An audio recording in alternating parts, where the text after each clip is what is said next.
안녕하십니까. 반갑습니다. 이렇게 4년 만에 대면으로 이렇게 사경회가 열리게 되니 하나님의 은혜에 감사드립니다. 오늘 제가 발표할 주제는 유인물에 나와 있는 것처럼 잠언에 계시된 여호와의 주권성을 이해해 보고자 합니다. 먼저 구약의 논리적인 통일성과 시가서와 주권성의 관계, 잠언 구조의 통일성, 잠언에 계시된 주권성을 통해서 여호와의 주권성을 함께 이해해 보고자 합니다. 먼저 들어가는 말 서두에 보면 성경은 구조적 통일성을 이루어 여호와의 존재를 계시하고 있습니다. 이러한 성경의 통일성은 여호와의 속성 중 하나인 주권성에도 그대로 적용이 됩니다. 밑에서 네 번째 줄입니다. 이와 같은 성경 신학의 선행 연구를 바탕으로 본 연구에서는 성경 전체의 구조 내에서 역사서와 시가서의 통일성, 그리고 시가서와 잠언의 통일성을 바탕으로 여호와의 주권성을 구조적으로 이해할 때 여호와 하나님의 주권성이 어떻게 계시되는지를 살펴보고자 합니다. 우리 성경 신학에 있어서는 성경의 통일성 이야기하면 당연한 것, 우리가 모든 여러분들이 다 아시는 것처럼 당연한 것이죠. 이 당연한 것이 당연히 여겨지면 안 되는 겁니다. 특별히 여겨져야 됩니다. 과거에 제가 겪었던 일화를 하나 소개해드리면, 강남노예 시절에 제가 어떤 목사님 차를 탔어요. 탔는데 그 목사님하고 대화하는 중에 여기 계신 유태복 장로님하고 함께 탔거든요. 대화하는 과정 속에서 성경 강론에 대한 이야기가 나왔어요. 그러는데 절대로 구조를 두고 강론을 하면 안 된다라는 거예요. 왜 그러냐 그러니까 인기가 없다라는 거예요. 그리고 성경 구조는 1년에 한 번 정도나 이렇게 성경이 구조적으로 되어 있다라는 걸 성도들에게 알려주면 되지, 내용 중심으로 강론을 해야 좋다라는 거예요. 성도들도 좋아하고. 그래서 그 당시에는 저희가 공부를 아는 상태에서 그럴 수 있겠구나라고 생각했죠. 이 주권성을 다시 공부하면서 그것이 아니었다라는 걸 느끼게 됐습니다. 이 성경신학에 있어서 통일된 논리라는 자체를 빼게 되면 성경신학이 도저히 성립이 될 수가 없죠. 여호와 하나님 계시로 확증할 수가 없다라는 겁니다. 그래서 이 통일성은, 성경의 통일성은 아무리 강조를 해도 과하지 않다. 여러분들과 제가 공부하는 방식이 구조를 통해서 통일성을 잡고 우리들이 공부를 해나가잖아요. 그것이 바로 성경신학의 생명입니다. 그래도 오늘은 잠언을 공부하는데도 이렇게 구조적으로 통일성을 확보하고 잠언 공부를 하려고 합니다. 먼저 성경은 2페이지로 넘겨서 성경은 통일된 논리에 따라서 구약의 통일성을 먼저 살펴보겠습니다. 성경은 영존하신 하나님의 존재와 속성을 특별히 계시하는 하나님의 말씀인데, 구약은 여호와 하나님께서 메시아 보내실 것을 언약하시고, 신약은 언약대로 보내신 메시아를 성취하신 내용이다. 우리가 너무도 많이 들었고 또 확실히 알고 있는 내용이에요. 뭐 특별한 내용이 없죠. 그러나 이것을 우리가 잡고 가지 못하면 성경신학이 가지로 빠지게 됩니다. 다시 한번 제가 강조하기 위해서 이렇게 기록해 놨습니다. 구약성경은 여러분들이 다 아시는 것처럼 역사서, 시가서, 선지서로 되어 있죠. 역사서는 하나님의 섭리를, 시가서를 통해서 하나님의 속성을, 선지서를 통해서 하나님의 사역을 예언하고 있는 내용을 구약성경이 기록하고 있습니다. 그러면 이러한 내용들이 어떻게 통일성을 이루고 있는가? 먼저 역사서의 통일성을 보면 먼저 하나님께서 인류 시조에게 3대 언약을 세우셨습니다. 그리고 또 같은 3대 언약을 이스라엘 열조들에게도 세우셨어요. 이 같은 인류 시조에게 세우신 언약과 이스라엘 열조들에게 세우신 언약이 어떠한 관계에 놓여 있는가?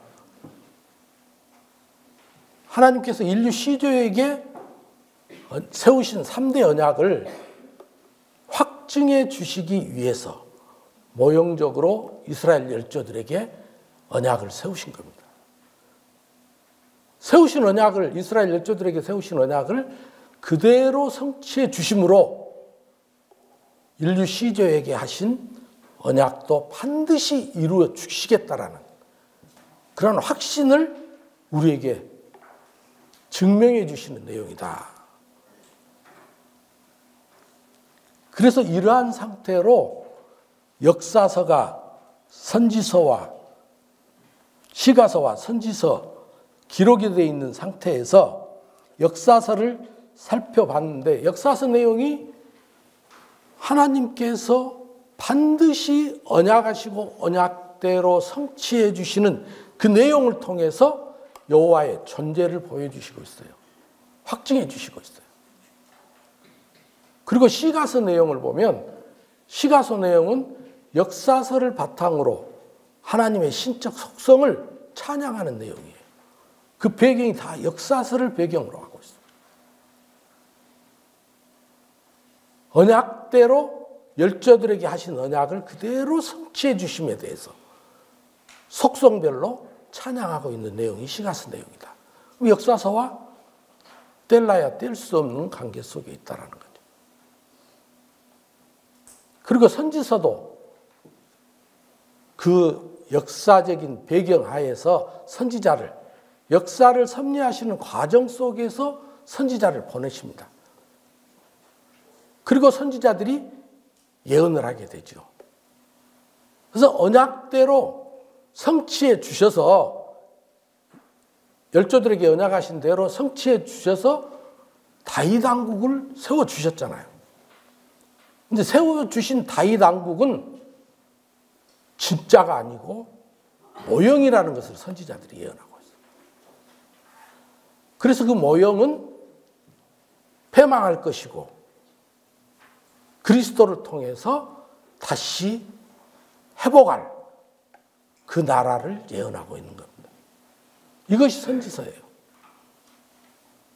그러니까 그 배경이 역사적인 배경이고 또 언약대로 성취해 준 나라가 어떤 나라?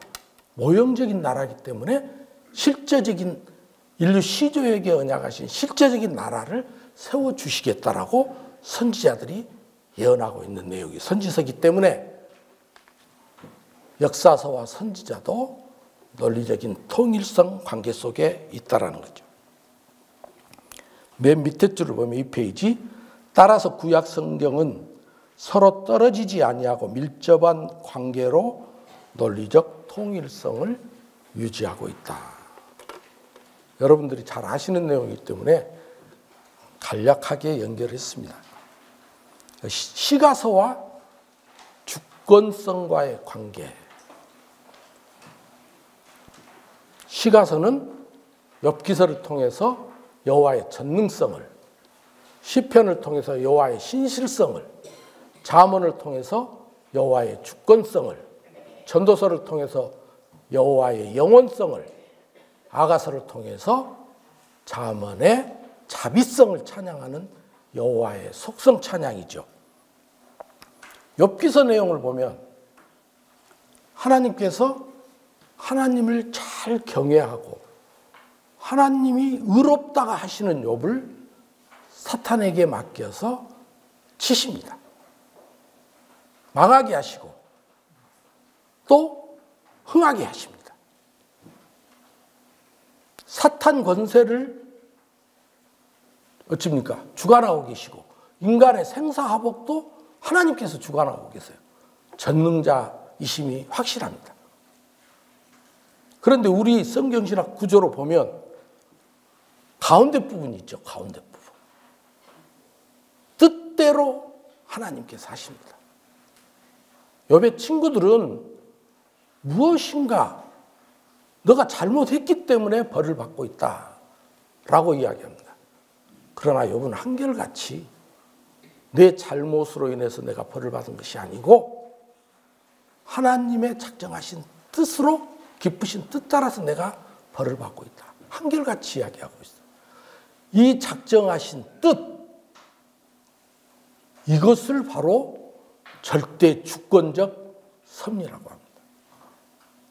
그래서 전능성을 찬양하는데 작정하신 뜻이 뜻대로 전능성으로 연결이 되어 있다는 거예요.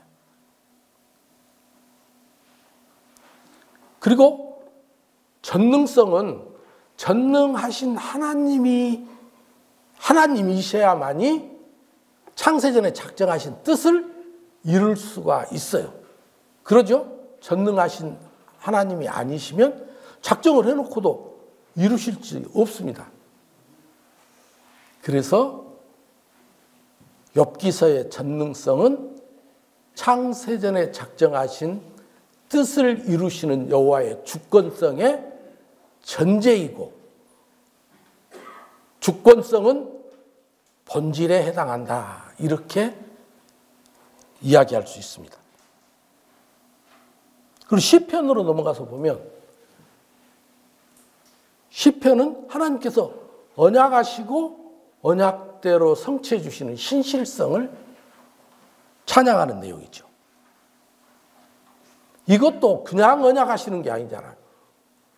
우리 강론집 보면 계속 나와요. 두 번째 단락 보면 창세전에 하나님의 뜻 계속 나오잖아요.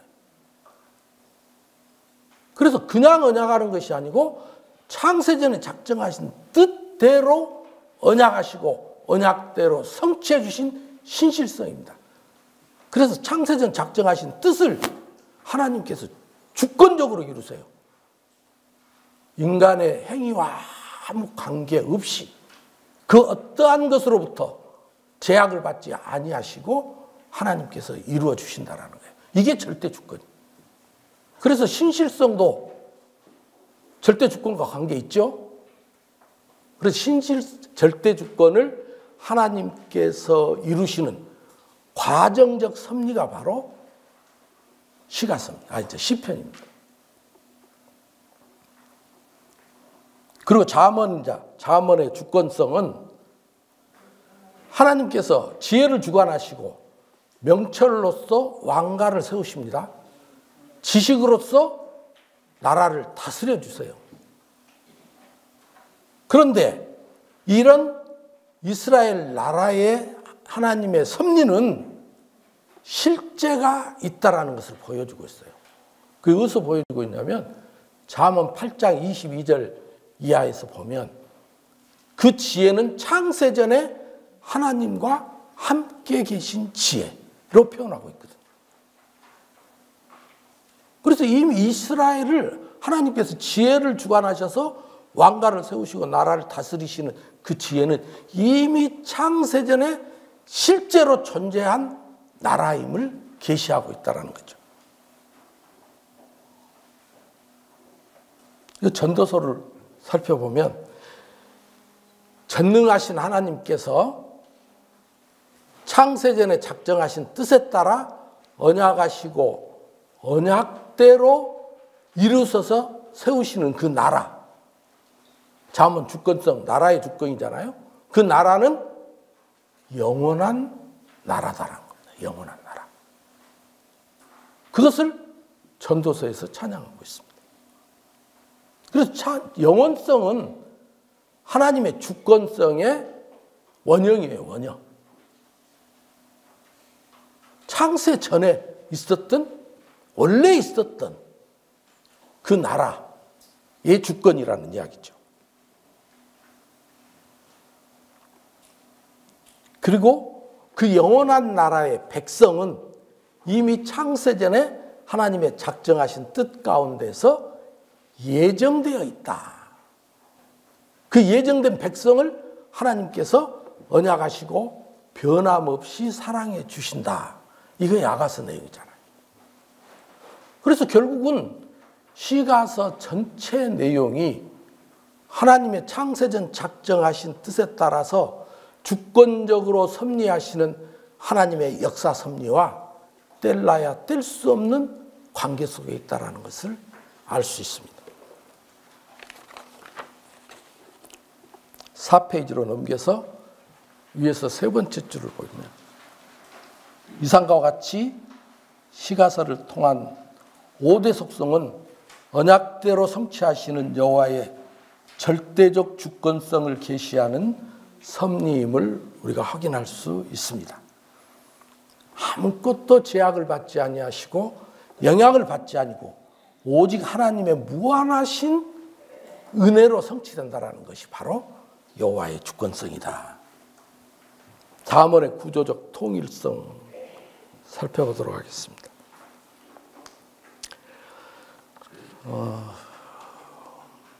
위에서 6번째 줄 보면 먼저 잠언의 구조적 외적 통일성, 상위 주제들은 앞에서 구약 논리적 통일성에서 우리가 살펴봤기 때문에 이제 생략하고 뒤로 넘겨서 보시면 잠언의 내적 구조 위에서 6번째를 두겠습니다. 잠언의 내적 구조는 우리가 잘 아시는 것처럼 세 단락으로 되어 있죠. 지혜를 하나님께서 주관해 주시고 지혜를 통해서 명철을 얻게 하셔서 그 명철로 왕가를 세우시고 지혜와 명철을 통해서 지식을 얻게 하셔서 나라를 다스리신다. 이렇게 해서 내적 구조도 이렇게 논리적 통일성을 가지고 있어요. 결국은 여호와 하나님께서 이스라엘 나라를 이스라엘 왕들이 다스리는 것이 아니라 하나님께서 다스리신다. 그것을 통해서 구약 성경의 구조가 그리스도의 언약이잖아요. 하나님께서 다스리는 이스라엘 나라는 장차 오셔서 그리스도께서 하나님의 주권적으로 이루시는 그 나라를 그리스도께서 성취하심으로 하나님 나라고 이루어짐으로 하나님의 존재를 확증해 주신다라는 거죠.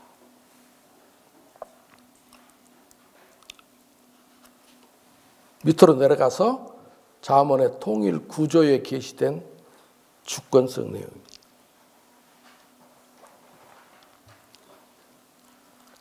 번호가 잘못 매겨져 있습니다. 5번입니다. 5번.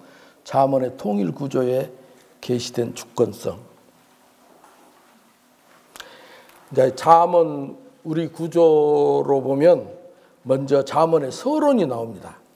서론은 여기서는 주권성 찬양의 원리 이렇게 주제를 잡았는데 지혜와 명철, 지식과 훈계를 알게 하십니다. 먼저 서론에서 알게 하시는데 잠언 시작부터 무엇이 나오게 되냐면 지혜가 나와요.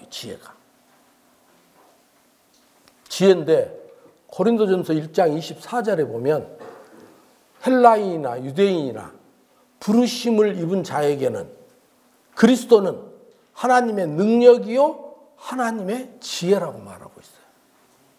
그럼 여기서 말하는 지혜는 지금 장차 오실 그리스도를 지금 언약하는 내용이거든요. 그러니까 구약 전체 내용이 그리스도의 언약인데 잠언도 서두부터 그리스도를 언약하고 있는 게 확실하죠. 이게 구약의 전체 주제와 잠언 시작과 다 그리스도를 언약하고 있다라는 걸로 널리성이 있다라는 겁니다.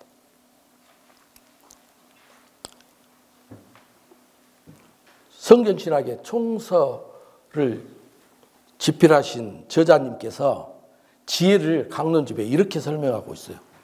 여호와께서 작정하신 뜻에 따라 언약하신 말씀대로 섭리하시는 만사 만물의 이치를 깨달아 선악을 분별하는 재치 있는 마음의 상태다. 작정하신 뜻, 언제 작정한 겁니까? 창세 전에 작정한 거죠.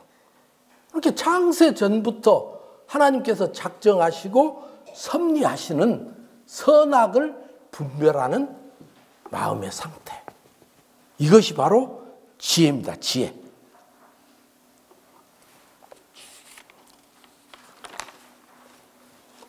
그리고 넘겨서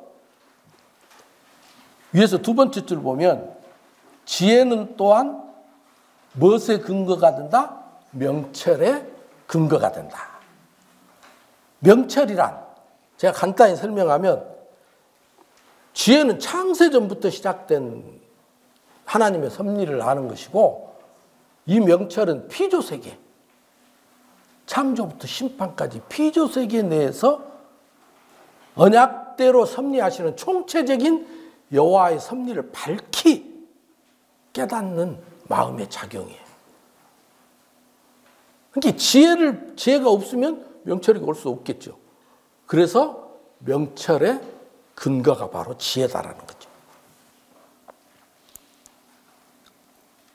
위에서 쭉 내려가면 두 번째 단락 보시면 지혜와 이 명철이 또 무엇의 근거가 되냐면 지식의 근거가 돼요. 지식이 무엇이냐면 총체적인 만사 만물에 대한 부분적 경험에 의한 직관적 인식의 결과이다. 하나님께서 섭리하시는 창세전부터 섭리하시는 내용을 우리가 다 알 수가 없잖아요. 그래서 창세 전에 섭리는 하나님께서 우리에게 지혜를 주셔서 앞선 사람들, 또 성경을 통해서, 또 앞선 연구자들을 통해서 물려받게 돼 있어요. 그래서 지혜를 바탕으로 명철을 얻고 명철을 바탕으로 지식을 얻게 되는데 지식은 우리가 경험하고 있는 그 한계 내에서 직관적 인식은 그때그때마다 우리에게 지식을 공급해 주세요. 하나님께서. 여기는 지금 왕가를 세워가는 것이 지식이라 그랬으니까 이스라엘 왕들에게 그때그때마다 지식을 공급해 주셔서 이스라엘 나라를 다스리게 해주신다는 거예요. 이게 지식이에요. 그 말은 다른 말로 말하면 하나님이 나라를 다스린다라는 것을 이스라엘 왕으로, 지혜 있는 왕으로부터 알게 하신다라는 거죠. 그래서 솔로몬 왕은 그걸 깨닫고 통치를 한 겁니다. 그렇지만 솔로몬 왕 마지막에 어떻게 했습니까? 지혜를 하나님이 주셨는데도 어떻게 했어요? 타락했지 않습니까? 왜 타락했을까요? 돈이 많아서? 물질이 많아서? 물론 그것도 하나님께서 주셔서 그랬지만 하나님이 지혜를 주관하시기 때문에 타락한 거예요. 지혜를 붙잡아 주시지 않아요. 그 지혜를 주관하는 자가 누구라는 이야기예요? 여호와 하나님이라는 거예요. 인간이 지혜를 얻을 수 있는 존재가 아니라는 것을 잠언에서 이야기하고 있는 거예요.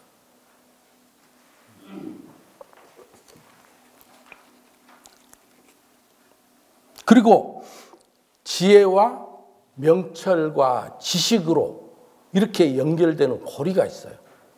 그것이 바로 훈계입니다. 훈계. 그래서 솔로몬은 하나님께 지혜를 구해서 하나님께 지혜를 주셨어요. 솔로몬에게. 지혜를 주셨는데 그 지혜를 타락을 하고 나서 지혜를 갖고 있으니까 깨닫는 거예요. 깨달아서 자기 자식에게 훈계를 하잖아요. 지금 훈계를 하는데 그 훈계를 통해서 자기 자식 르호보암은 너가 통치하는 것이 아니고 너 위에 통치자가 계신다라는 것을 솔로몬이 잠언을 통해서 훈계하고 있는 내용이 바로 잠언입니다.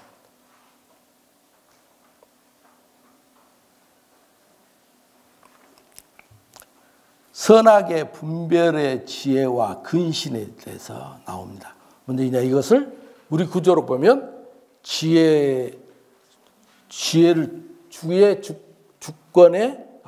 주관의 주권, 지혜를 주관하시는 여호와. 우리가 구개론 버전으로 하면 지혜를 주관하시는 여호와고, 지금 새 버전으로 하면 지혜 주관의 주권. 솔로몬은 창세전 여호와의 선과 악을 아는 마음의 상태를 지혜라고 했는데 이 지혜를 왜 얻어야 하는가? 맨 먼저 재앙이 임하니까 지혜를 얻어야 돼요. 그러면 지혜자는 재앙이 임하지 않습니까? 지혜자도 재앙이 임해요. 근데 지혜자는 같은 재앙이 임해도 마음이 평온해요. 왜 평온할까요? 이것이 형벌이 아니고 징계라는 것을 알기 때문에 그래요. 징계라는 것을. 나를 멸망시키는 벌이 아니고 나를 깨닫게 하신 징계로 지혜자는 받아들인다라는 거예요. 그래서 결국은 하나님께서 회복시켜 주실 것을 알고 있기 때문에 마음이 평안할 수밖에 없어요. 지혜자는. 그래서 우리는 지혜를 얻어야 된다. 두 번째는 유혹을 벗어나기 위해서. 유혹은 뭡니까? 음녀예요, 음녀. 음녀 사슬에서 벗어나야 돼요. 지금 11지파, 10지파 반이기도 하고 11지파이기도 하죠. 11지파가 떠났어요. 누가 봐도 거기가 사람 숫자도 많고 재물도 많고 땅도 넓고 음녀들이 다 유혹에서 다 따라가는데 안 따라가는 지파가 있어요. 안 따라가는 지파. 한 지파. 뭐 한 지파이기도 하고 한 지파 반이기도 하고 하지만 그걸 인간이 안 따라간 겁니까? 하나님께서 지혜를 주셔서. 왜? 지혜를 주실 수밖에 없어요, 하나님은. 언약을 이루어 가셔야 되기 때문에 열조들에게 세우신 언약, 또 다윗에게 하신 내 나라와 내 왕위가 영원할 것을 약속해 주신 언약이 반드시 이루어져야 하기 때문에 하나님께서 한 지파를 남겨두신 겁니다.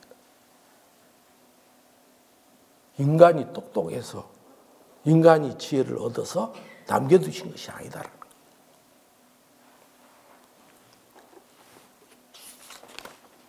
넘겨서 보면 위에서 세 번째 줄입니다. 7페이지. 또한 여호와의 선과 악을 분별하는 지혜의 묘책이 있어요. 그게 바로 근신입니다. 근신. 근신은 또 강론집에 어떻게 표현되어 있냐면 입술을 함부로 놀려 피조물의 기준대로 선과 악을 판단하는 악행을 저지하는 하나님의 주권적 능력으로 표현되어 있어요. 그러면 근신은 지혜가 왔는데 지금 상황이 어떠한 상황입니까? 11지파가 떨어져 나갔어요. 떨어져 나갔는데 이불을 함부로 놀릴 수가 없어, 지혜자는. 왜? 그걸 누가 하신 일이니까. 여호와 하나님이 하신 일로 깨달은 자는 이스라엘이 망했다는 소리 할 수 있어요, 없어요? 없어요. 다 떠나고 한 지파 남았는데도 그걸 하나님께서 붙잡아 주시는 거예요. 지혜로 붙잡아 주신. 그래서 근신을 하게 돼요. 근신도 마찬가지예요. 하나님께서 붙잡아 주지 아니하면 입으로 떠들죠. 우리는 저자들 때문에 망했다라고. 하나님의 언약은 절대 잘못될 일이 없어요. 그래서 아무리 다 떠나도 남아있는 사람으로 하나님께서 언약을 성취하신다라는.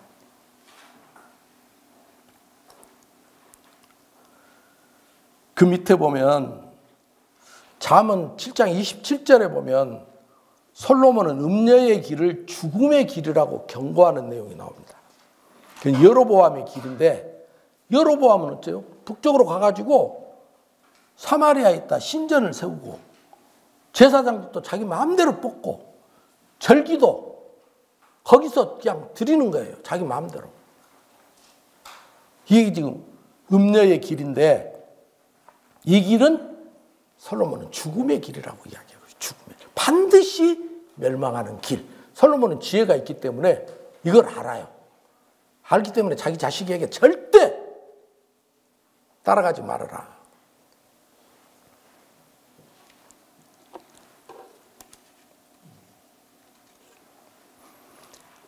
세 번째 단락 위로 두 번째 줄 보면 지혜를 얻는 근신하는 왕은 여호와를 경외하는 것을 최고의 영광으로 삼고 이것이 지혜와 근신을 통해 찬양하게 되는 여호와의 주권성이다. 지혜와 근신이 여호와의 주권성으로 연결이 되기 위해서는 하나님이 하셔야 돼요. 인간이 하는 게 아니라 하나님이 하셔야 주권성이에요. 그것이 인간이 개입할 수 없는 부분이다라는 거죠. 희종의 통찰의 명철 나오는데 이 명철로서 왕가를 세우십니다. 내가 주권성의 원칙. 다윗 왕가를 계승하는 아들들의 명철은 창조부터 종말까지 전체 역사를 볼 수 있을 때 여호와의 주권성을 깨닫고 찬양할 수 있다.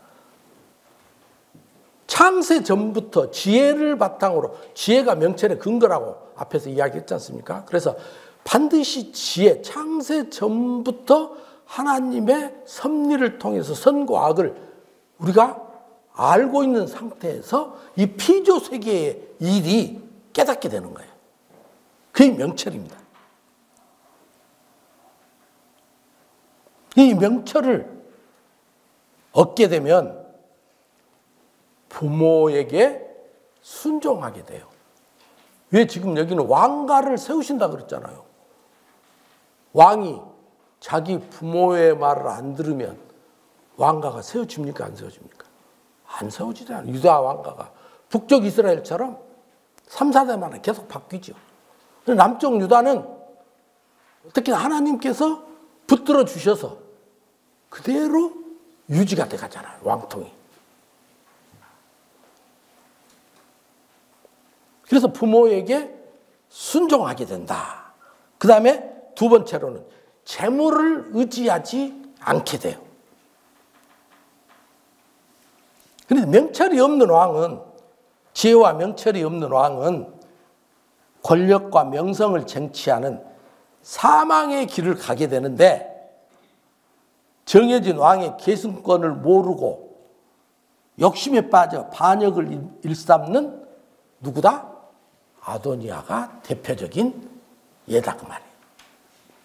그래서 여기에서 지금 특히 명철의 내용에서, 아이고 감사합니다.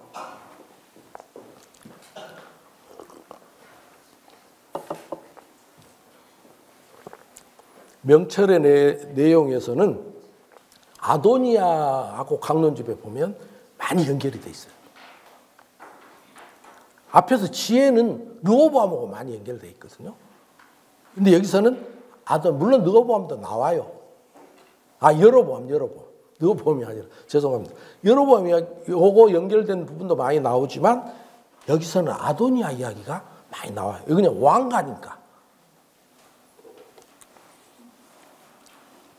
여호와로부터 얻은 지혜의 훈계를 받아 명철로서 언약 왕가를 다스리는 왕은 부모의 훈계를 좋아하고 공평과 정직한 판단을 내려서 백성들에게 칭찬을 받게 된다. 한마디로 말해서 왕가를 잘 세워서 나라를 다스리게 된다라는 이야기죠. 8페이지로 넘어서 위에서 네 번째 줄. 그래서 지혜자는 명철을 얻고 어디로 가게 되냐면 생명의 샘으로 간다고 게 생명을 얻게 돼요, 지혜자는. 그러나 교만하고 어리석은 통치자는 사망에 이르는 두 길이 있어요, 두 길이. 하나는 사망으로 가는 길이 있고 하나는 생명으로 가는 길이, 두 길이 있는데 이 길은 인간이 선택할 수 없는 길이다. 왜? 지혜와 명철을 하나님이 주권적으로 섭리해 주시니까. 하나님의 주권성이니까 그게.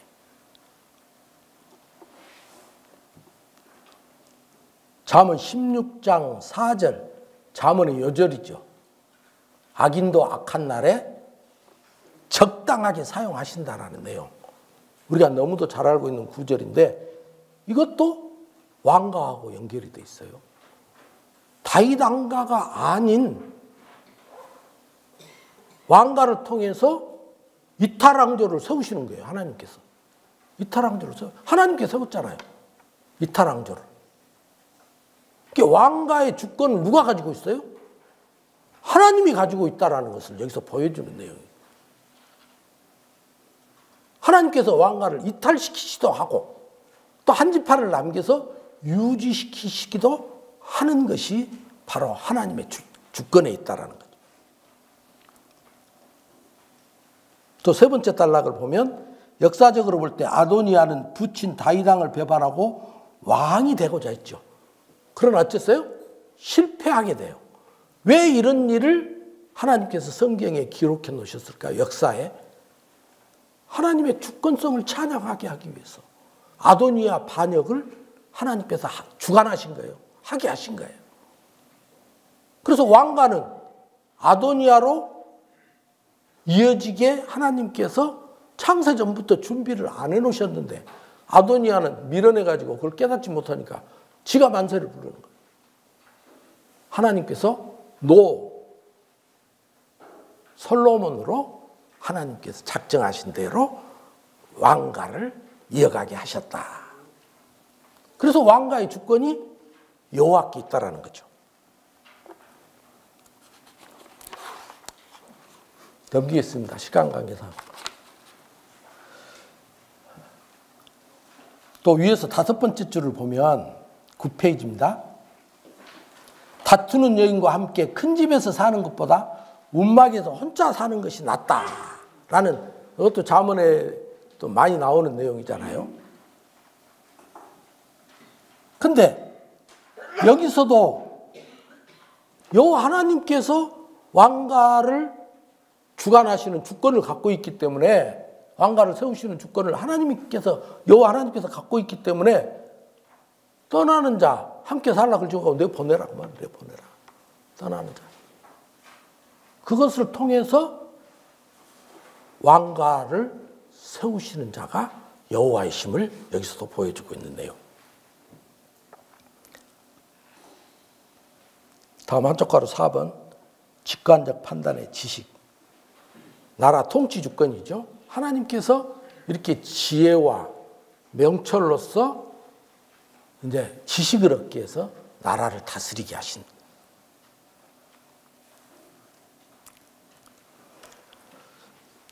이 모든 지혜와 명철 지식이 그냥 이렇게 잠언에 나와 있는 내용이 아니고, 아까 역사서와 시가서에 우리가 통일성을 확인했잖아요. 다 역사서를 배경으로 하고 있어요. 역사적으로 바탕을 두고 이야기를 한다면 뭡니까? 열조들에게 다 언약하신 대로 하나님께서 자손 땅 통치 언약을 다윗 왕국을 통해서 다 이루어 주셨어요. 이루어 주셨잖아요. 그리고 그 왕위도 솔로몬으로 통해 계승받겠어요. 그런데 솔로몬은 잘 통치하다가 말년에 타락의 길을 가게만 하나님께서 주관하신 거예요. 왜? 지혜의 주관자가 하나님이심을 깨닫게 하시려고 그렇게 하신 겁니다. 지혜의 주관자가. 하나님이 주었다고 하지만, 지혜를 줬다고 하지만 하나님께서 끝까지 붙들어주지 아니하시면 지혜할 자라도 인간은 그것을 지혜를 지킬 수 없는 자라는 걸 보여주는 내용이에요. 그래서 지혜를 주관하시는데 아도니아 반역도 여로보암의 이탈도 다 하나님께서 다 지혜를 주지 않으시니까 벌어진 일들이다라는 거예요. 밑에서 네 번째 줄을 보면 이처럼 이스라엘 국가 체계의 운영은 한순간도 여호와의 통치 기술이 적용되지 않는 역사가 없다라는 겁니다. 뒤로 넘겨서 위에서 9번째 줄을 보면 중간 뒤쪽으로 그래서 왕에게 필요한 국가 운영을 위한 모략과 지략은 다름 아닌 어떤 기술이 아니라 인간적인 기술이 아니라 여호와의 법을 준수하고 여호와의 절대 주권적 통치를 항상 기억하는 것이어야 한다. 모든 것을 하나님께서 하셨다라고 인정하는 것이 바로 여호와의 주권성을 인정하는 겁니다. 과거에 그런 소리 많이 나왔죠. 뭐 하나님이 하게 하셔. 자기가 잘못한 것도 하나님이 하게 하셨어. 그러면 저러면 안 되는데. 아니 맞는 말이잖아요. 그게 사실. 하나님이 하셨다라고 이야기를 하는데 그렇게 하면 안 된다라고 이야기를 하는 거예요. 나는 그렇게 하는 것이 옳다라고 이야기해요. 그 사람이 자기 합리화를 시켰든 어쨌든 그건 하나님이 평가하실 일이고 맞는 말이잖아요.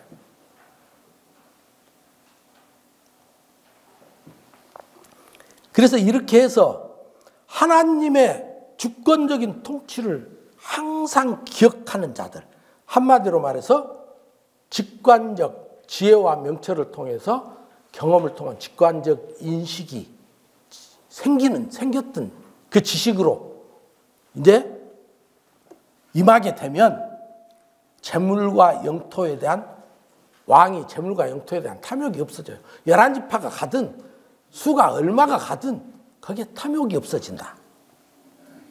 두 번째로는 아첨하고 간사한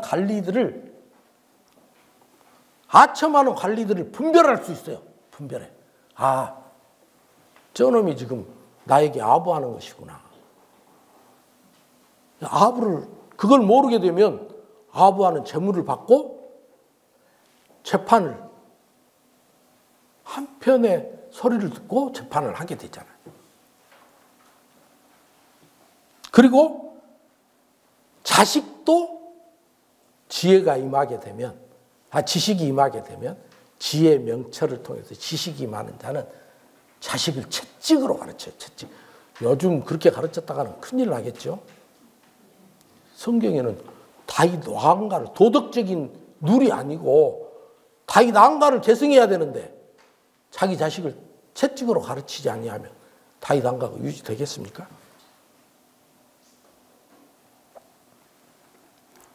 그뿐만 아니라 죄인의 형통을 좋아하지 않아요. 기뻐하지 아니하고 술 취하지 아니하고 탐식을 멀리하고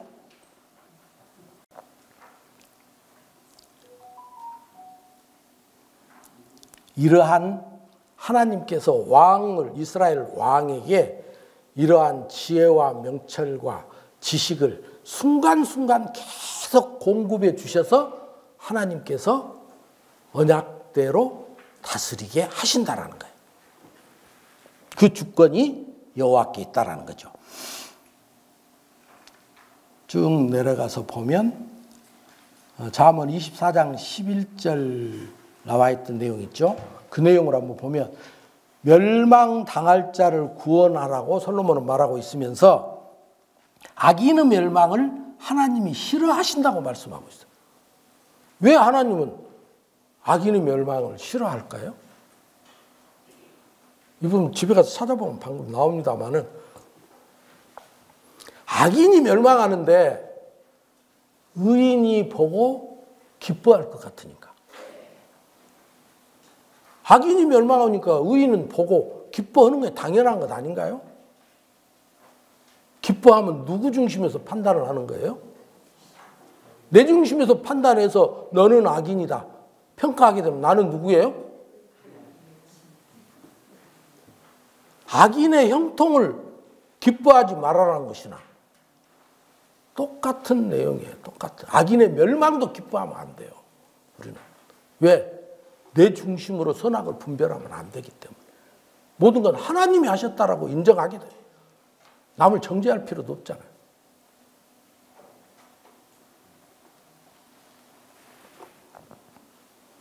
거짓 증인이 되지 말 것과 원수에게 보복하지 말 것, 이런 것을 다 교훈하고 있습니다.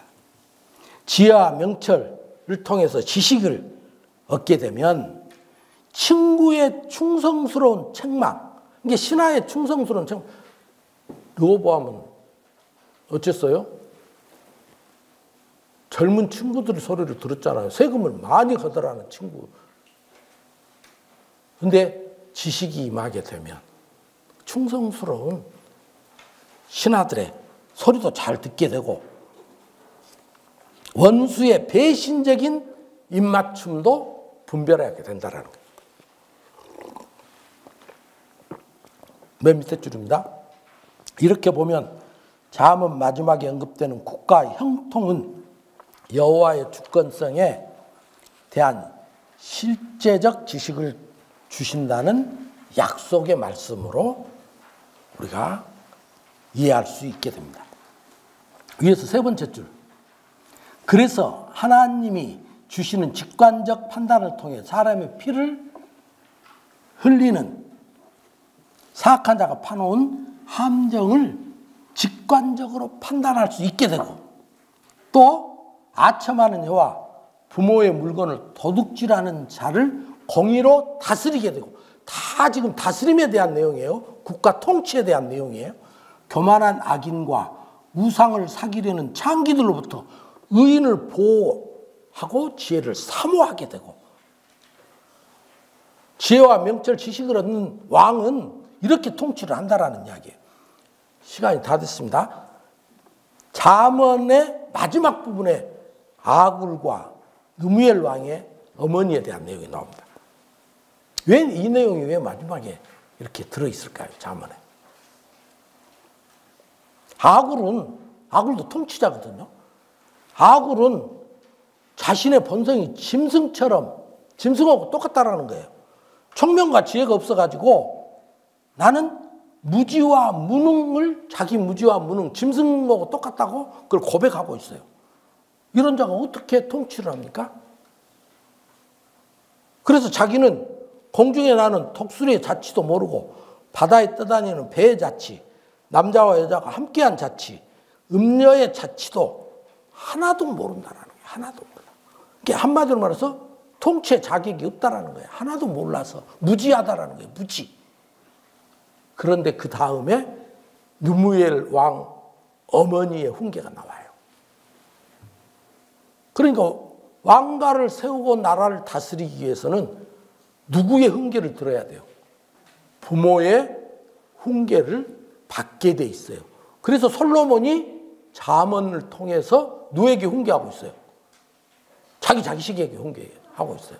느무엘 왕 어머니는 일반적으로 누군지 모른다고 이야기를 하지만 우리 강론집에도 나왔습니다마는 솔로몬의 어머니라고 예정할 수 있다, 이렇게 되어 있습니다. 그래서 느무엘 왕 어머니는 왕에게 계속 훈계해요.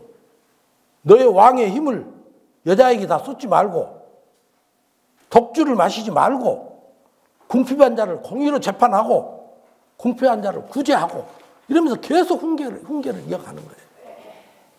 그러니까 인간의 아굴은 인간의 능력으로 지혜를 얻을 수 없는 나는 무지한 자다. 짐승처럼 무지한 자인데 누구를 통해서 공급돼요?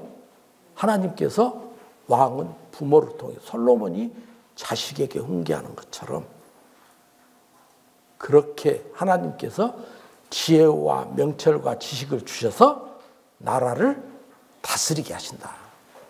누구의 주권성입니까? 여호와의 주권성이에요. 맺는 말은 시간이 딱 됐습니다. 맺는 말은 여러분들이 한번 그냥 읽어보시면 되겠습니다. 기도하시겠습니다. 감사하신 아버지 하나님, 여호와의 은혜를 찬양합니다. 저희들에게 이처럼 귀중한 진리 성경 신학을 허락하여 주셔서 성경을 진리로 깨닫게 하시고 하나님의 존재와 속성의 영광을 찬양하게 하시니 감사드립니다. 세상은 비진리가 난무하고 있습니다. 저희들에게 허락하신 성경 신학을 통해 성경이 진리임을 확증하며 그 진리를 수호하며 전파하는 사명 잘 감당할 수 있도록 저희들을 붙들어 주시옵소서. 예수님 이름으로 기도드리옵나이다. 아멘.